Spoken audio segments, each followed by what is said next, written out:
কিয়ামতের দিনে হিসাব নিকাশের পরে জান্নাতীরা যখন জান্নাতে পৌঁছে যাবে, জাহান্নামীরা যখন জাহান্নামে পৌঁছে যাবে, আল্লাহ তাআলা ফেরেশতাদেরকে বারবার ডাক দিয়া বলবেন, জাহান্নামের সরদার মালিক, 100 বছর হয়ে যাচ্ছে জাহান্নামের দরওয়াজা বন্ধ করে দিয়েছি, তুমি খুঁজে দেখো না জাহান্নামের ভিতরে আমার কোন বান্দা আছেনি, যার ভিতর ঈমান ছিল, যার ভিতর ঈমান ছিল এমন কোন বান্দা আছে কিনা একটু দেখো। ফেরেশতা খুঁজতে থাকবে, জাহান্নামে কোথাও খুঁজে পাবেন, আল্লাহ নাই, কাউকে খুঁজে পাচ্ছি না। আল্লাহ তাআলা বলবেন, আবার দেখো।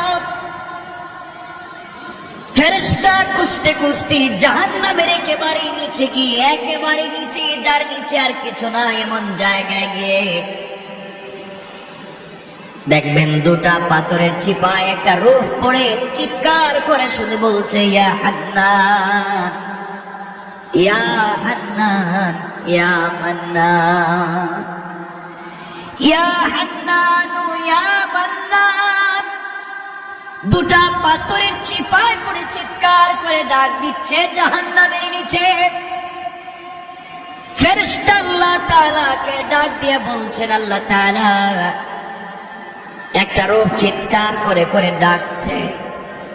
আল্লাহ বলবেন, এর অন্তরের ভিতরে সরিষার দানা পরিমাণ ঈমান ছিল, গুনাহ করেছে, নাফরমানি করেছে, আমার হক নষ্ট করেছে, আমি ক্ষমা করে দিয়েছি, তোমরা আমার বান্দাকে উঠাও, আমার বান্দাটাকে জাহান্নামের অতল গহ্বর থেকে উঠাইয়া জীবন নদীতে গোসল করাইয়া, পাক সাফ করাইয়া, হায়াতের সাগরে গোসল করাইয়া আমার বান্দাকে তোমরা জান্নাতের দিকে নিয়ে যাও। ওই সময় আল্লাহর বান্দা ডাক দিয়া বলবে, আল্লাহ তাআলা, আমি আপনার জান্নাত চাই না, আপনি আমাকে জান্নাত দিবেন বলেছেন, আমি জান্নাত চাই না, আমাকে জাহান্নাম থেকে উঠাইয়া জাহান্নামের গর্তের পারে আমাকে রেখে দেন, জাহান্নামের গেট পর্যন্ত বসাইয়া দেন, আমাকে আর কিছু করা লাগবে না। আল্লাহ রাব্বুল ইজ্জতুল জালাল জানতে চাইলেন, গোলাম, দীর্ঘ বছর থেকে আমার কাছে শুধু চিল্লাচ্ছ আর ডাকতেছো, কোন জিনিস জীবনে আর চাইবা না, তোমাকে জাহান্নাম থেকে উঠাইয়া দিলে আর কোন জিনিস চাইবা না, ও বান্দা, তোমাকে কি জাহান্নামের উপরে উঠাইয়া দিলেই চলবে? বান্দা জাহান্নামের উপরে উঠে গিয়েছে, ফেরেশতারা তাকে রেখে দিয়েছেন দীর্ঘদিন, এভাবেই চলে যাচ্ছে, আবার চিৎকার করে কান্না করবে আর বলবে, আল্লাহ তাআলা, ও মুনীব, আপনি দয়া করে জাহান্নামের নিচ থেকে আমাকে উঠালেন, জাহান্নামের গেট পর্যন্ত বসায় রেখে দিয়েছেন। আল্লাহ তাআলা ওখান থেকে জান্নাতের গেট দেখা যায়, জান্নাতের ভিতরে তোমার বান্দারা ঘুরে আমি দেখতে পাই। আল্লাহ, তোমার কাছে জীবনে আর কিছুই চাইব না, তুমি কি আমাকে একটু জান্নাতের গেটের কাছাকাছি নিয়ে দেবা, আমাকে তুমি জান্নাতের কাছ পর্যন্ত পৌঁছায় দাও, আমি ওখানে বসে বসে বসে বসে বাকি সময়টুকুন কাটাইয়া দিতে চাই। আল্লাহ তাআলা বলবেন, বান্দারে, এটাই কিন্তু তোমার চাওয়া শেষ, আর চাইতে পারবা না, তোমার অন্তরের ভিতরে সরিষার দানা পরিমাণ নেক আমল ছিল, রব তোমাকে জাহান্নাম থেকে উঠে দিয়েছি, এরপরে তুমি চাইলা জান্নাতের কাছাকাছি গেট পর্যন্ত পৌঁছে দিলাম, যাও, ওখানে থেকে পৌঁছে দেওয়া হলো। জান্নাতের গেট যখন খুলে দেওয়া হয়, জান্নাতের নিয়ামতের সুবাসগুলো তার বডিতে লাগে, আল্লাহু আকবার বলেন, তার বডিতে জান্নাতের সুবাস লাগতে থাকে, জান্নাতের নিয়ামতগুলো লেগে যায়। জান্নাতের ভিতরে তাকায়া দেখে তার কত বন্ধু দুনিয়ার জমিনে ঠিক মতো সালাত পড়েছে, সে ঠাট্টা বিদ্রুপ করেছে, সে তার পাশের দোকানি নামাজ পড়ার কারণে আজকে জান্নাতি, তার ঘরের পাশের লোকটা গরিব ছিল, 3 বেলা খেতে পারতো না, আজকে জান্নাতি।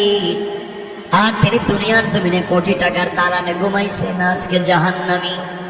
তাকাইয়া দেখতেছে কত গরিব মানুষ জান্নাতে ঘুরে, তার সহপাঠী কত বিজনেসম্যান জান্নাতে ঘুরে, সে জাহান্নাম থেকে উঠে আসছে জান্নাতের গেটে বসে বসে কান্দে। আল্লাহ রাব্বুল ইজ্জত ওয়াল জালাল ডাক দিয়া বলছেন, বান্দা এবার কান্না করো, ব্যাপার কি?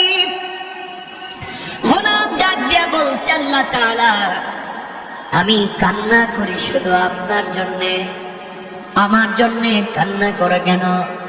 আয় আল্লাহ তাআলা এই জন্যে কান্না করি, আমি তো গুনাহগার, আপনার নাম তো আজিজুল গফফার। আয় আল্লাহ তাআলা আপনি আমাকে জাহান্নাম থেকে উঠিয়ে দিয়েছেন, জান্নাতের গেট পর্যন্ত পৌঁছে দিয়েছেন।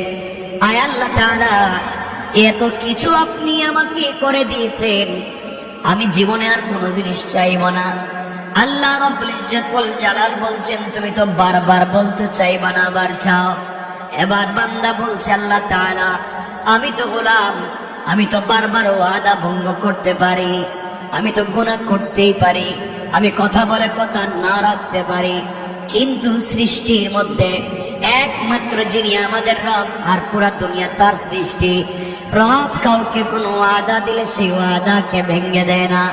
আল্লাহ জান্নাত কত সুন্দর দেখা যায়, তোমার কাছে আমি জান্নাত চাই না, জান্নাতে বসবাস করার কথা বলি না, আমাকে একটাবার জান্নাতের ভিতরে দেখবার সুযোগ দাও, আমি জান্নাতের ভিতরে যাব, জান্নাত দেখে কথা দিলাম, ওয়াদা দিলাম বের হয়ে আসবো, যদি বের না হতে চাই আপনি ঘাট ধরে আমাকে বের করে দিবেন, আমাকে একটাবার ভিতরে ঢুকবার সুযোগ দেন। আল্লাহ বললেন, বান্দারে এবারে কথা শেষ করে। আল্লাহ আমিও তোমার কসম খেয়ে বললাম এবারে কথা শেষ। সুবহানাল্লাহ বললাম। আল্লাহ বলেন এবারে কথা শেষ, আর কোন জিনিস চাইতে পারবে না, ঢুকলেই বের হওয়া লাগবে। বান্দা বলছে, আল্লাহ আমিও কথা দিলাম, এবার কথা বলা শেষ, আর কোনদিন চাইব না। আল্লাহ তাআলা বললেন, যা তুমি জান্নাত দেখে আসো। বান্দা জান্নাতের ভিতরে যখন প্রবেশ করেছে, দৌড়াতে শুরু করেছে, দৌড়ায়। থামেন। আল্লাহ বলেন, বান্দা থামো না কেন?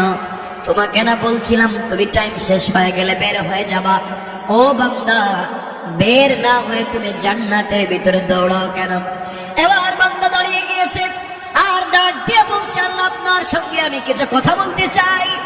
আল্লাহ বললেন, কি কথা বলতে চাও বলো।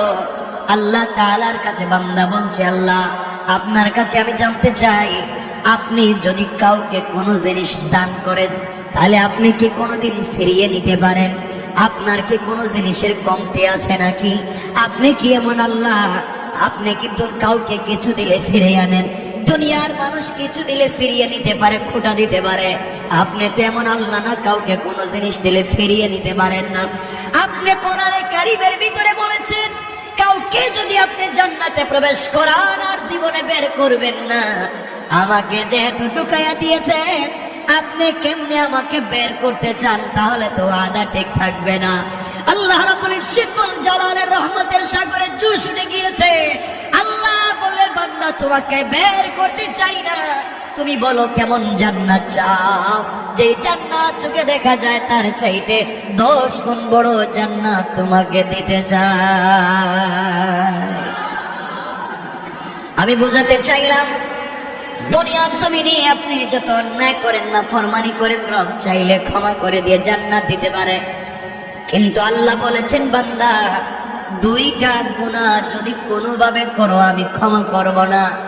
2 গুনাহ করলে আল্লাহ তাআলা বলেছেন ক্ষমা করবেন না, বাকি সব তিনি ক্ষমা করে দিতে পারেন।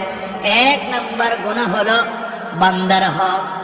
বান্দার হক যদি আপনি নষ্ট করেন, বান্দাকে যদি আপনি কোনোভাবে কষ্ট দেন, লেনদেন করেন, টাকা পয়সা মেরে খান, জায়গা জমিতে ভুলভাল দলিল করেন, কারো জায়গায় ইচ্ছা মতো দখল করেন, মানুষকে কষ্ট দেন, মানুষের রাস্তা বন্ধ করেন, সারাদিন চিন্তায় থাকেন কেমনে মানুষকে কষ্ট দিবেন, সারাদিন পরামর্শ করেন কেমনে অমুককে তমুককে কষ্ট দেওয়া যায়। দুনিয়ার জমিনে কোনোভাবে যদি আপনার কাছ থেকে সরিষার দানা পরিমাণ কোন বনি আদম কষ্ট পায়, আল্লাহ তাআলা বলছেন আমি ক্ষমা করব না। এই বিচার আমার কাছে নাই। সে বদলা যদি নিতে চায়, সে ক্ষমা না করা পর্যন্ত আমি তোমাকে ক্ষমা করব না।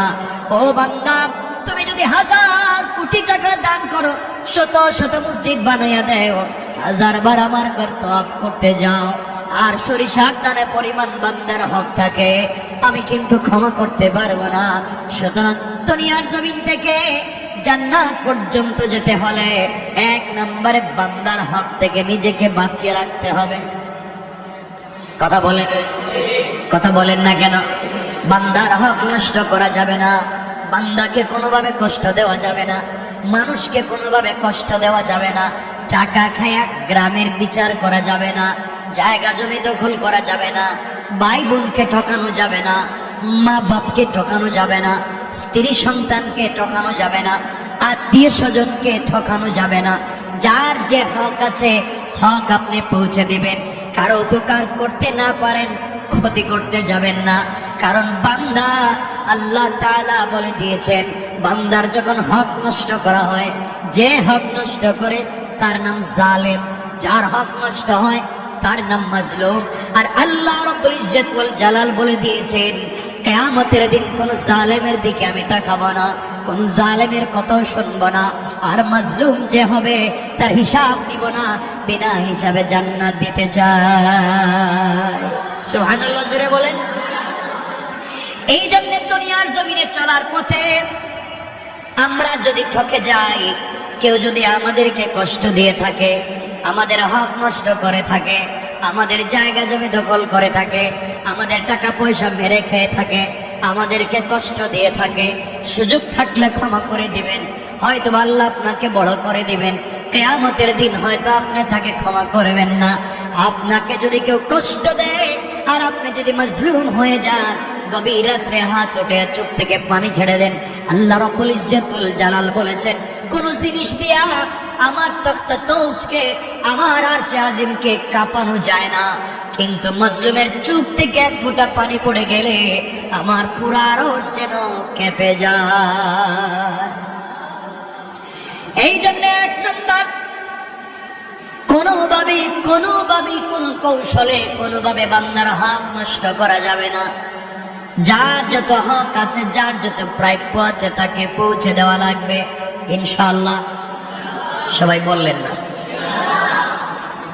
যার যে প্রাপ্য আছে পৌঁছে দিবেন, হক নষ্ট করবেন না।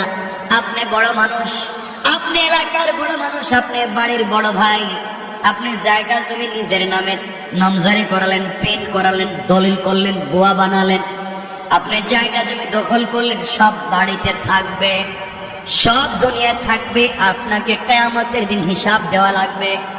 এই জন্য এগুলা সব ভুলে যান, মানুষকে কষ্ট দেওয়া যাবে না।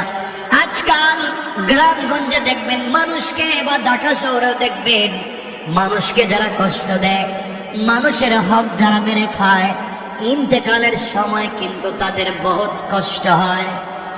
কথা বল, এটা বহুত কষ্ট। মানুষের হক নষ্ট করলে মরার সময় কষ্ট হবে। তাহলে 1 নম্বর, বান্দার হক নষ্ট করা যাবে, বলেন না যাবে। 2 নম্বর, শিরক করা যাবে। আল্লাহ রাব্বুল ইজ্জত ওয়াল জালাল বলেছেন, ইন্নাহু মাইয়ুশরিক বিল্লাহ ফাকাদ হারামাল্লাহু আলাইহিল জান্নাহ ওয়া মাওয়াহুন নার। আল্লাহ রাব্বুল ইজ্জত ওয়াল জালাল বলে দিয়েছেন, যারা আমি আল্লাহর সঙ্গে শরীক করলো, হারামাল্লাহু আলাইহিল জান্নাহ, তার জন্য জান্নাত একেবারে হারাম। ওয়া মাওয়াহুন নার, তার অরিজিনাল ঠিকানা জাহান্নাম। ওয়া মা লিয-যালিমিনা মিন আনসার, কিয়ামতের দিনে কেউ তাকে সাহায্য করতে পারবে না। তাহলে বোঝা গেল, শিরক করলে অরিজিনাল ঠিকানা জাহান্নাম, পাবলিকের হক মেরে খাইলে অরিজিনাল ঠিকানা, বলেন, কেউ মাফ দিবে? কেউ মাফ করাবে? আল্লাহ মাফ দিবেন? শিরক মাফ হবে না। মানুষের হক মাফ হবে, মাফ করাতে চাইলে দুনিয়ায় মৃত্যুর আগে যার হক নষ্ট করছেন তার হক তাকে পৌঁছে দেন। আপনারা মনে করছেন আস্তাগফিরুল্লাহ আস্তাগফিরুল্লাহ আস্তাগফিরুল্লাহ, এটার নাম মনে হয় তওবা। এ তো ভুয়া জিনিস। পাবলিক রে মাইরা খাইয়া সারাদিন আস্তাগফিরুল্লাহ বলি, পাবলিকে ঠকাইয়া রাত দিন আস্তাগফিরুল্লাহ বলার মধ্যে কোন সওয়াব? বলেন কোন সওয়াব? তওবা হচ্ছে যার যে হক তার কাছে হক পৌঁছে দেওয়া, এটার নাম তওবা। কথা বুঝতে পেরেছেন? এজন্য যারা কলেজে পড়েন, ইউনিভার্সিটিতে পড়েন, আপনি ইউনিভার্সিটির কাছাকাছি কত ক্যান্টিন আছে, আপনি কত সিঙ্গারা সমোসা খাইছেন, কত রং চা খাইছেন। আঙ্কেল বিল দিমুনে, এই যে দিমুনে বলছিলেন আর নাই, হয় না এগুলা? আমরাও তো পড়ে আসছি। বিকালে নাস্তার টাইমে চা খাইছেন দিমুনে, আগামী মাসে আব্বা টাকা পাঠাইলে কই? হয়তো আপনি এখান থেকে চলে গিয়েছেন, অন্য জায়গায় চাকরি নিয়েছেন, আপনি সব ভুলে গিয়েছেন, হয় না এগুলা? আপনি এখানে একটা বাসা ভাড়া নিয়েছেন, এক মুদি দোকান থেকে আপনি হয়তো কোনো জিনিস 2, 4, 5, 10, 20 টাকা নিয়েছেন, ভুলে গিয়েছেন। এই যে হক, মাফ হওয়ার কোনো সম্ভাবনা নাই, কোনো সম্ভাবনা নাই। ওটা আল্লাহর খাতায় লেখা আছে, কিয়ামতের দিন বাইর করে দিবেন। বলবেন ইকরা কিতাবাকা, পড়ো তোমার এই কিতাব, কাফা বিনাফসিকাল ইয়াওমা আলাইকা হাসিবা। যা করে আসছিলা পিছনে, এই যে দিলাম, পড়ে পড়ে দেখো ঠিক আছে নি। এখন ওই সিঙ্গারা সমোসার হিসাব দেওয়া লাগবে, ওই রংচার হিসাব দেওয়া লাগবে। এজন্যে আমরা এগুলা দেখবো। আমরা চাকরির সুবাদে বিভিন্ন জায়গায় বসি, আমরা ঋণ করি, আমরা টাকা পয়সা দোকান থেকে কিছু খাই, হয়তো টাকা দেই না। এরপরে দেখবেন রিক্সাওয়ালারে আমরা ভাঙতি দেওয়ার সময়, ভাই এই টাকাটা নেন, 2 টাকা ভাঙতি নেই অন্যদিন। আচ্ছা, অন্যদিন কি রিক্সাওয়ালারে পাওয়ার সম্ভাবনা আছে?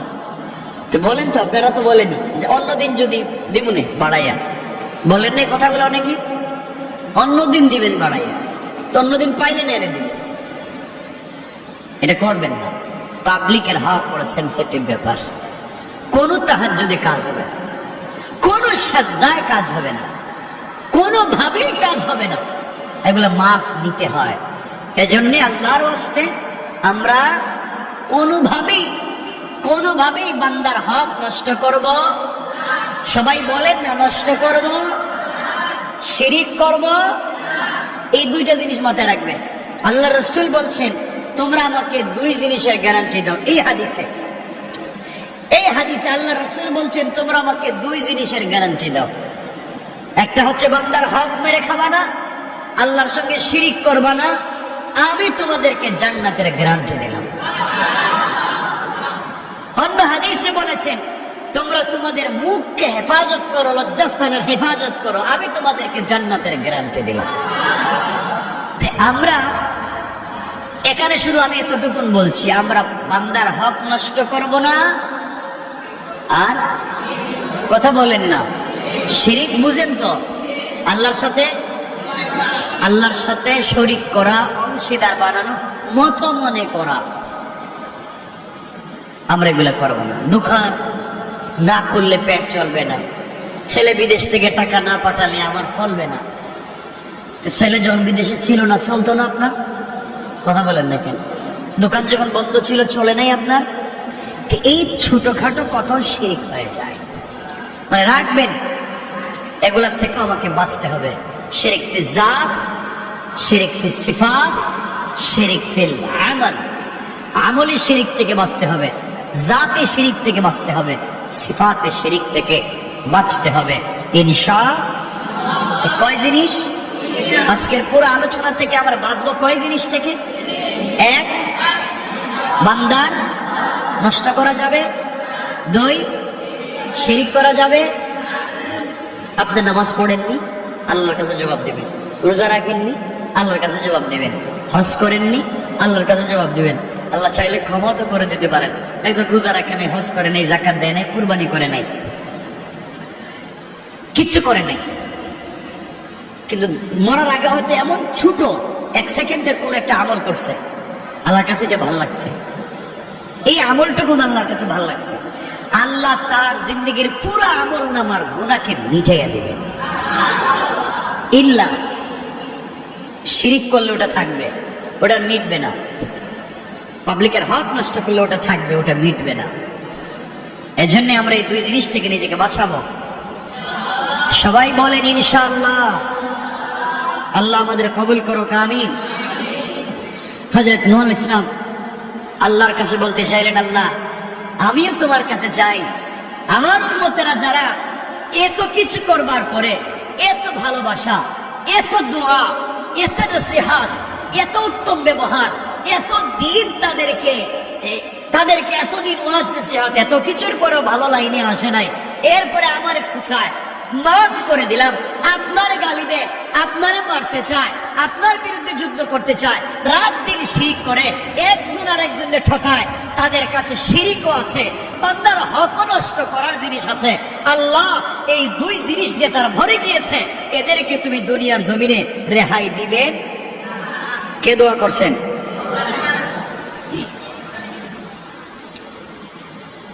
আল্লাহ বলছেন কি হয়েছে? আমার সাথে শিরিক করছে, বান্দার হক নষ্ট করছে, এদেরকে আমি মেরে ফেলে দিব। তুমি এই কথা বলছো কেন? এদেরকে বাঁচায় রাখলে সমস্যা কি? কে বলছেন? নূহ আলাইহিস সালামকে বলছেন। আল্লাহর পয়গম্বর নূহ আলাইহিস সালাম জবাব দিতে লাগলেন, ইন্নাকা ইন তাদারহুম ইউদিল্লু ইবাদাকা ওয়া লা ইয়ালিদু ইল্লা ফাজিরান কাফফারা। আয় আল্লাহ তাআলা, আপনি আমি নূহকে ভালো করে চিনেন, আমি রাগ বশত কষ্ট পেয়ে কথা বলছি না, রাগ করে বলছি না তাদেরকে ধ্বংস করে দেন। আমি তাদের কার্যকলাপের ভিত্তিতে, কাজকর্মের ভিত্তিতে বুঝতে পারতেছি, আপনি যদি তাদেরকে রেহাই দেন, আপনি যদি তাদেরকে দুনিয়ার জমিনে বাঁচায় রাখেন, তারা আপনার বান্দাদেরকে পথভ্রষ্ট করবে এবং জন্ম দিতে থাকবে দুনিয়ার জমিনে শুধু কাফের আর পাপিষ্ঠ। নাউজুবিল্লাহ। আয় আল্লাহ তাআলা, এরা শিরিক করে, এরা বান্দার হক নষ্ট করে, জীবন্ত সন্তানকে পুড়িয়ে মারে, বাবা ছেলের হক মারে, মা মেয়ের হক মারে, ভাই ভাইয়ের হক মারে, নারীরা সব চরিত্রহীন হচ্ছে, পুরুষেরা নির্লজ্জ হয়ে যাচ্ছে। আয় আল্লাহ তাআলা, এই সমাজে এদেরকে বাঁচিয়ে লাভ নাই, এরা আপনার জমিনে থাকে, আপনার দেওয়া জিনিসপত্র খায়, এরপরেও আপনার শুকর আদায় করে না, একমাত্র আপনারা ইবাদত করে না। আমি বলছি এদেরকে এই জন্য ধ্বংস করে দেন, এরা বেঁচে থাকলে যারা ভালো মানুষ আছে তাদেরকেও পথভ্রষ্ট করবে, এদেরকেও ধ্বংস করবে, এবং ওরা যাদেরকে দুনিয়ার জমিনে জন্ম দিবে তারা হবে সকলগুলা পাপাচারী, সমাজ পাপাচারে নষ্ট হয়ে যাবে। আপনার সৃষ্টি সমাজ নষ্ট করতে চাই না, এই জন্যই খারাপ লোকগুলাকে ধ্বংস করে দেয়।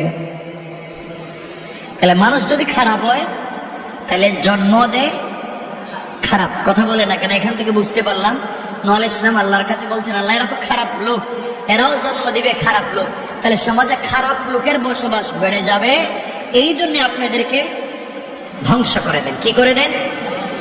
এখন আমাদের সমাজে খারাপ লোক নাই, একবারেই নাই, খারাপ লোকের অভাব নাই। এই জমিন কেমনে যে আছে একমাত্র আল্লাহ জানেন, কেমনে জমিন টিকিয়ে রেখেছেন একমাত্র আল্লাহ জানেন।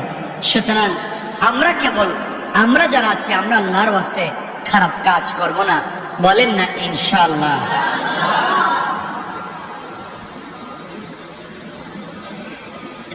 এরপরে হযরত নূহ আলাইহিস সালাম বলছেন, আল্লাহ আমি যে বললাম সবগুলারে ধ্বংস করে দেন, তাই বলে যদি একবারে ভালো মানুষও ধ্বংস করতে শুরু করেন, আমি যে বলছি সবগুলারে মাইরে ফেলাম, এখন যদি এর ভিতর দিয়ে ভালো মানুষও বিপদে পড়ে যায় তাইলে তো ঝামেলা।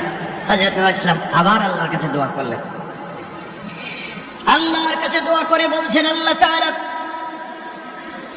রব্বি গফিরলি ওয়া লিওয়ালিদাইয়া ওয়া লিমান দাখালা বাইতিয়া মুমিনান ওয়া লিল মুমিনিনা ওয়াল মুমিনাতি ওয়া লা তাজিদিজ জালিমিনা ইল্লা তাবারা। হযরত নূহ আলাইহিস সালাম বলতে লাগলেন, হে আমার পালনকর্তা, আপনি আমাকে, আমার পিতামাতাকে, যারা মুমিন হয়ে আমার গৃহে প্রবেশ করবে তাদেরকে, এবং মুমিন পুরুষ এবং মুমিন নারীদেরকে ক্ষমা করুন, এবং জালেমদেরকে শুধুমাত্র কেবলমাত্র জালেমদেরকে ধ্বংস করুন। আগে দোয়া করেছেন সবগুলোরা ধ্বংস করে দেন। আল্লাহ তাআলা এখন চিন্তা করলেন, নূহ আলাইহিস সালাম আমার কথা যদি আল্লাহ সবাইরে ধ্বংস করে দেয়, মুমিন মুমিনাতকেও যদি মেরে ফেলে। আবার তিনি পরিষ্কার করে বুঝাইয়া বুঝাইয়া দোয়া করলেন বাচ্চাদের মতো। বাচ্চা যখন বাবার কাছে কোনো জিনিস চায়, বাবা বলেন বুঝি নাই, এ সুন্দর করে বুঝাইয়া তার নিজের ভাঙ্গা ভাষা দিয়ে বুঝাতে চায়।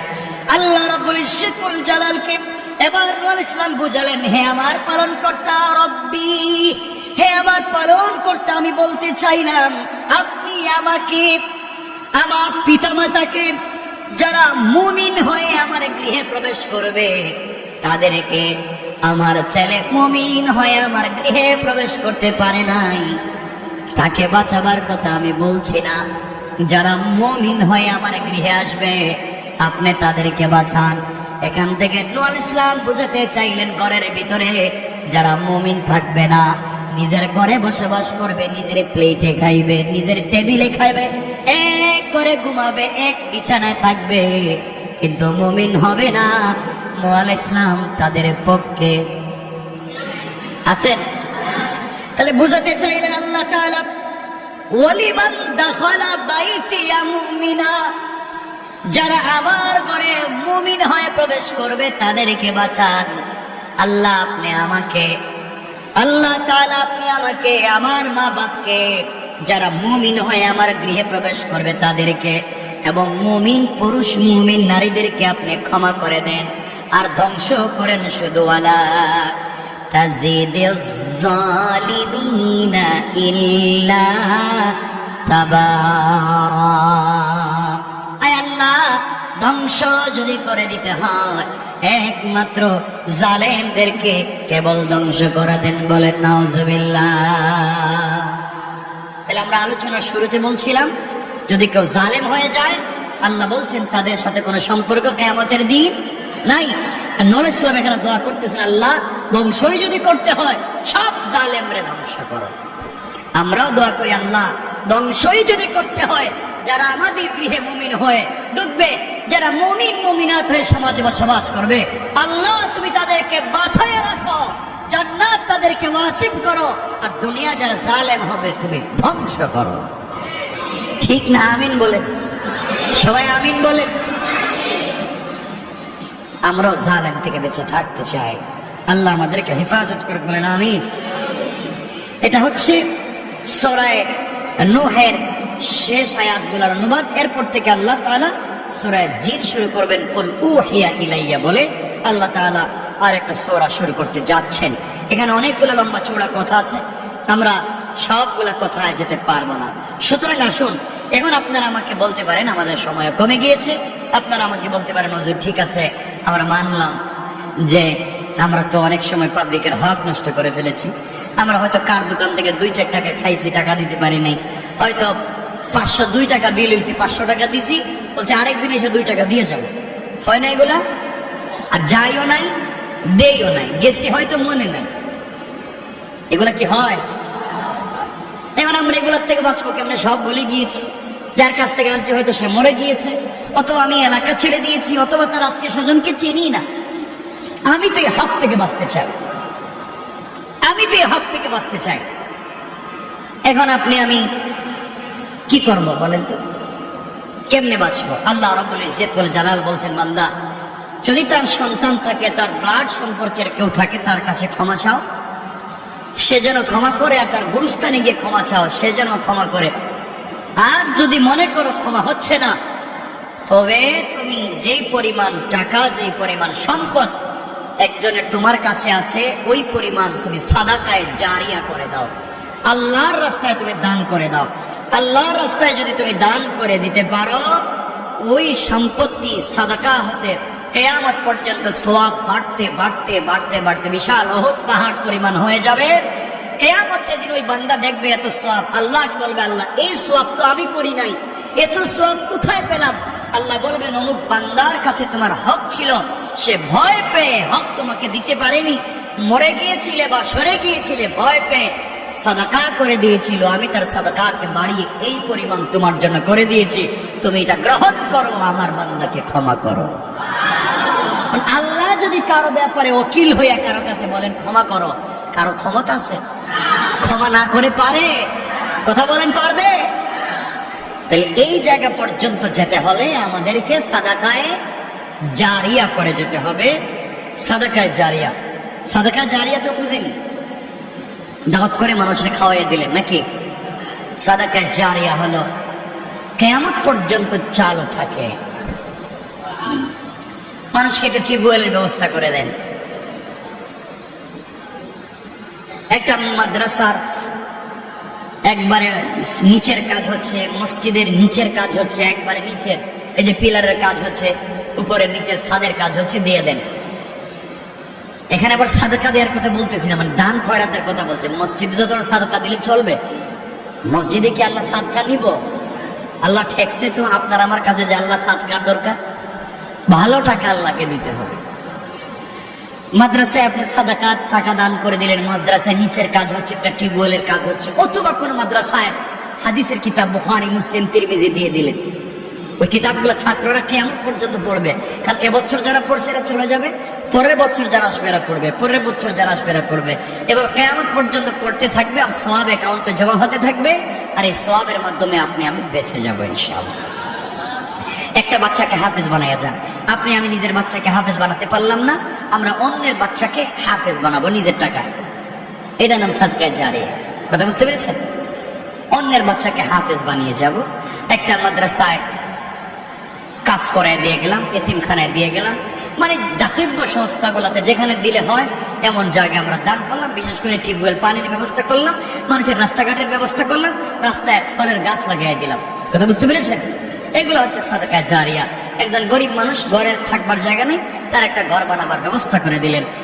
একজন মানুষ ক্যান্সারে আক্রান্ত, বড় রোগে আক্রান্ত, হসপিটালে ভর্তি, টাকা পয়সা নেই, তারা একটু সহযোগিতা করলেন। কথা কি বুঝতে পেরেছেন আপনারা? এগুলো আপনারা দিবেন। এগুলা দিলে হবে কি? হযরতে আলী রাদিয়াল্লাহু তাআলা আনহু, আলী রাদিয়াল্লাহু তাআলা আনহু বারবার বলতেন, এই দুনিয়ার জমিনে আমি এক সময় না খেয়ে থাকতাম, এই দুনিয়ার জমিনে এক সময় আমি না খেয়ে থাকতাম, আমার খাবার ছিল না। আর হযরত আলী রাদিয়াল্লাহু তাআলা আনহু বলেন যে এই সমাজে এমন হয়েছে যে আমি এই দুনিয়ার জমিনে প্রত্যেক মাসে 4000 দিনার দিরহাম দান করার মতো তৌফিক আল্লাহ আমাকে এখন দিয়েছেন। কেমনে দিলেন ওগুলো আমরা আগামী সপ্তাহে আলোচনা করব, যদি আল্লাহ আমাদেরকে সুযোগ দেন, তৌফিক দেন। এজন্য আমরা সুযোগ বুঝে আমরা দান খয়রাত করবো ইনশাআল্লাহ। বলেন না ইনশাআল্লাহ? যে যেভাবে পারেন দান খয়রাত করবেন, সাদাকা করবেন, নিজেকে বাঁচাবার চেষ্টা করবেন। কারণ ভুল তো মানুষের হয়, কখন কার হক কোন দিকে কেমনে চলে আসছে বলতে পারেন না।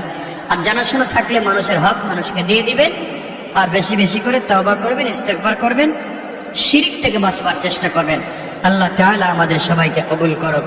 সবাই বলেন আমিন।